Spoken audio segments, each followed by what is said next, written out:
Cara, assim, na boa mesmo, eu assim vejo o Renato Gaúcho tendo grandes problemas para aceitar críticas.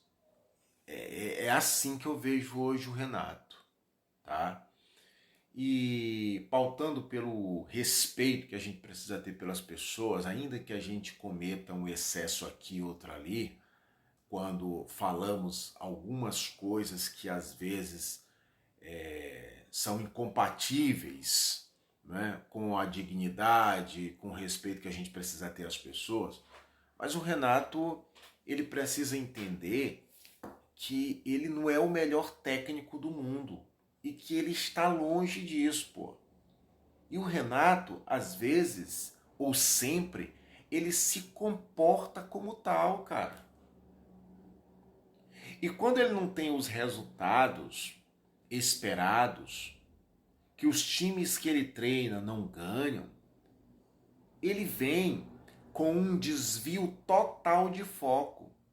Você pode prestar atenção.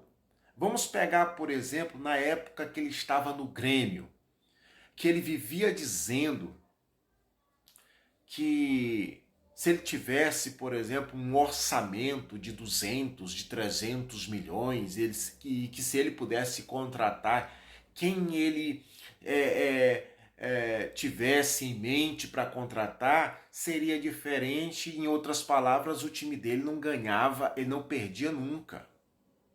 Entendeu? Ele cansou de falar isso, de fazer essa associação quando o time dele perdia para um time que estava numa condição melhor orçamentária, vamos colocar assim, entendeu?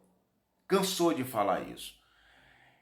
Hoje no Fluminense, o Renato fala sempre tentando justificar os seus insucessos e não aceitando erros ou equívocos que ele cometa, como qualquer outro treinador, seria muito mais grandioso, seria muito mais plausível, seria muito mais nobre da parte dele se ele aceitasse facilmente as críticas ou reconhecesse os erros os quais ele comete.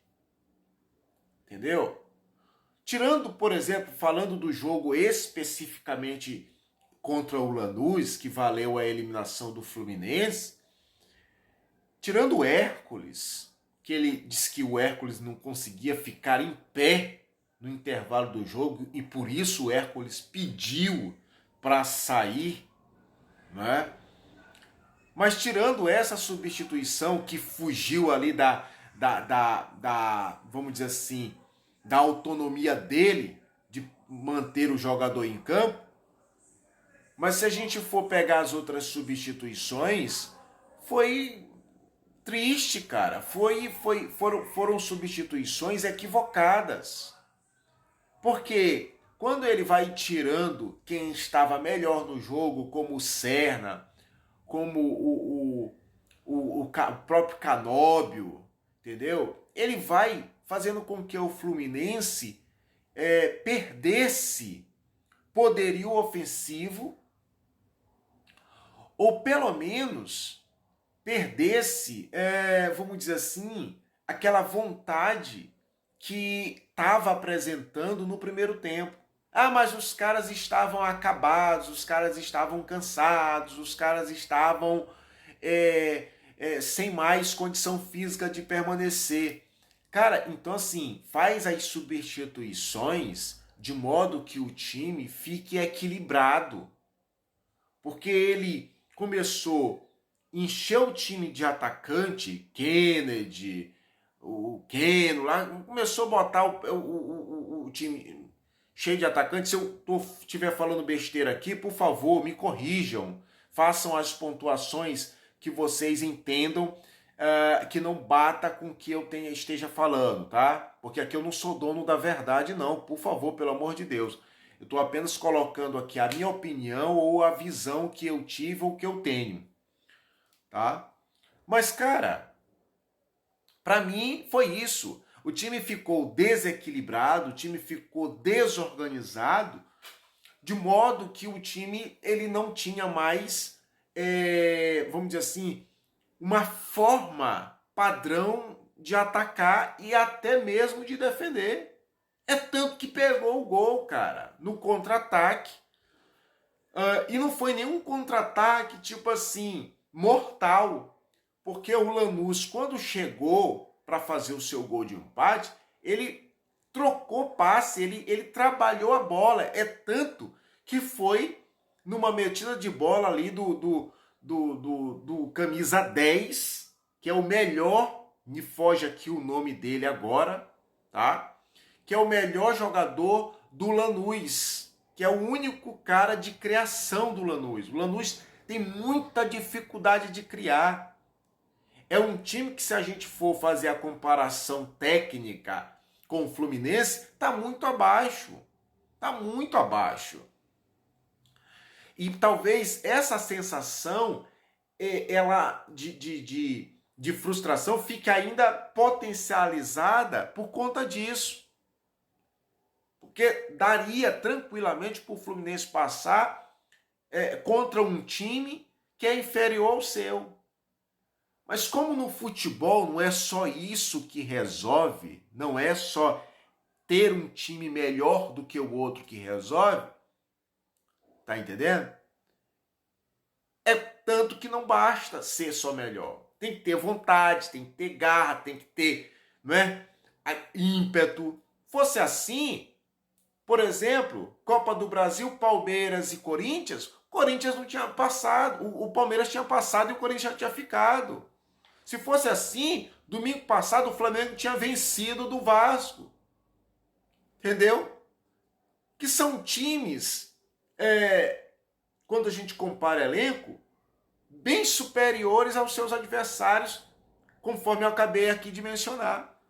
Mas isso, simplesmente isso no futebol não basta. E o próprio Fluminense deveria saber disso quando jogou o Mundial numa condição bem inferior aos seus adversários e foi passando de fase. Entendeu? Por quê? Porque botou a vontade, a garra, não que não apresentou isso, não tenha apresentado isso, mas faltou o que a mais, né? Faltou essa coisa a mais. Então, voltando aqui pro lance do gol do Lanús, os caras entraram fazendo tabelinha, pô, no meio de um monte de jogador do Fluminense. Troca de passe ali, pô.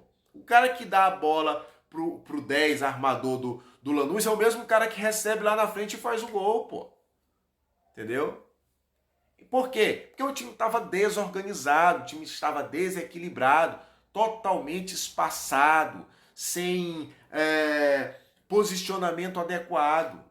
O time ficou bagunçado por conta das substituições. Então, se o Renato ele assumisse isso, eu acho que ficaria muito mais fácil de enxergar os erros, de identificar os problemas e corrigi-los. Mas não, vai para as entrevistas o tempo todo armado, entendeu? Dizendo que é o melhor treinador, tá? Em outras palavras, é o que ele faz.